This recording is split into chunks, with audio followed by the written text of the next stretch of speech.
తెలుగు ఇళ్లల్లో చేసే classic mutton curry recipe ఇది. మసాలాల ఘాటు, కారం, పోటుతో తింటుంటే చెమటలు పట్టే హోమ్మేడ్ మటన్ కర్రీ ఇది.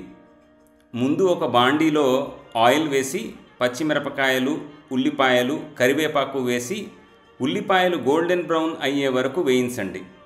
ఇప్పుడు టొమాటోలు, దాని తర్వాత అల్లం వెల్లుల్లి ముద్ద వేసి ఆయిల్ వదిలే వరకు వేయించండి.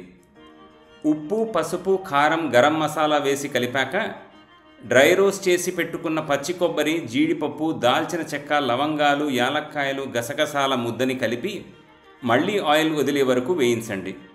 ఇప్పుడు ఉడికించుకున్న మటన్ ముక్కలు వేసి మీడియం లో మంటలో మూత పెట్టి చిక్కటి గ్రేవీ కన్సిస్టెన్సీ వచ్చే వరకు ఉడికించండి. తర్వాత కొత్తిమీర చల్లి దించేయండి. మీరు ఎన్నన్నా మటన్ వెరైటీస్ తినండి, నిజమైన తెలుగు మటన్ కర్రీ తినాలి అంటే మళ్ళీ తిరిగి ఇది చేసుకొని తినాల్సిందే. పూర్తి వీడియో కోసం మా యూట్యూబ్ ఛానల్ సబ్స్క్రైబ్ చేయండి.